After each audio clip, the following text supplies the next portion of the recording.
বন্ধ কৰো গোষ্ঠীগত কথা বন্ধ কৰো কি প্ৰশাসন হায় হায়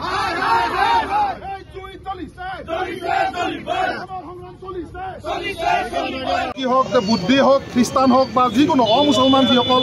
লোক আছে তেখেতসকলক সংস্থাপিতৰ কাৰণে তেখেতৰ যি ধাৰা আছে সেই ধাৰা উঠাই লোৱাৰ কাৰণে এক সিদ্ধান্ত লৈছে আৰু সেই সিদ্ধান্ত আমি অসম জাতীয়তাবাদী যুৱ ছাত্ৰ পৰিষদে বিৰোধিতা কৰিছোঁ আৰু তাৰ কাৰণে আজি আমি এটা প্ৰতিবাদী সমদল উলিয়াইছিলোঁ কিন্তু অসম চৰকাৰৰ আৰক্ষী প্ৰশাসনে আমাৰ এই সমদলক বাধা দিছে কিন্তু আজি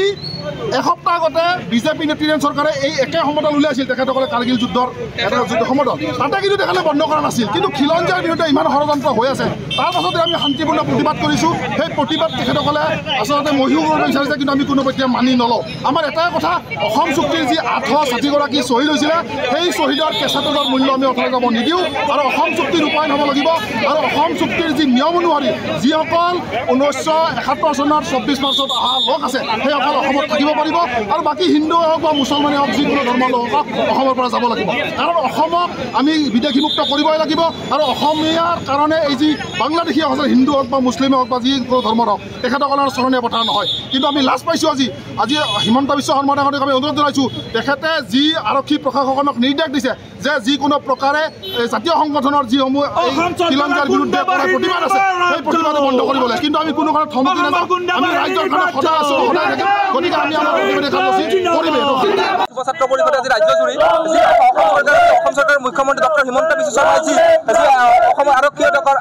অধীক্ষক আৰু অসমৰ উপায়ুক্তসকলে এটা নিৰ্দেশনা প্ৰদান কৰিছে যে 1971 চনৰ পিছত অহা যিখিনি হিন্দু লোক আছে হিন্দু লোকখিনি বাংলাদেশৰ পৰা যিখিনি হিন্দু লোক আছে তেওঁলোকে নাগৰিকত্ব প্ৰদান কৰিব লাগে গতিকে আমি সকলোৱে জানো যে কাৰ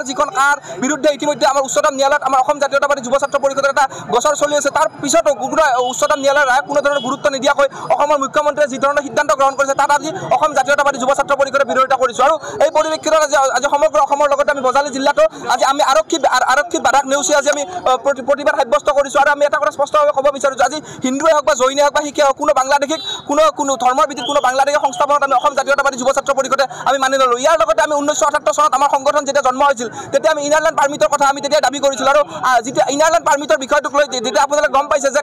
যিখিনি ৰাজ্যত আজি মিজোৰামে হওক নাগালেণ্ডে হওক বা মণিপুৰে হওক যিখিনি ৰাজ্যত আজি ইনাৰলেণ্ড পাৰ্মিট আছে এই ইনাৰলেণ্ড পাৰ্মিট থকা ৰাজ্যবোৰ কিন্তু এতিয়ালৈকে তেওঁলোকে বলবৎ কৰিব দিয়া নাই গতিকে আমি অসম জাতীয়তাবাদী যুৱ ছাত্ৰ পৰিষদ ইতিমধ্যে ইনাৰলেণ্ড পাৰ্মিট যে অসমত প্ৰৱৰ্তন কৰিব লাগে তাৰ পৰিপ্ৰেক্ষিতত আমি উচ্চতম ন্যায়ালয়ত ইতিমধ্যে আমি গোচৰ তৰিছোঁ গতিকে সমগ্ৰ বিষয়টোক সামৰি আমি আজি অবৈধ বাংলাদেশী অসমৰ পৰা বিতৰণ কৰাৰ বাবে আমি অসম জাতীয়তাবাদী যুৱ ছাত্ৰ পৰিষদ বজালী জিলা আমি আজি জোৰ সমদল উলিয়াইছোঁ।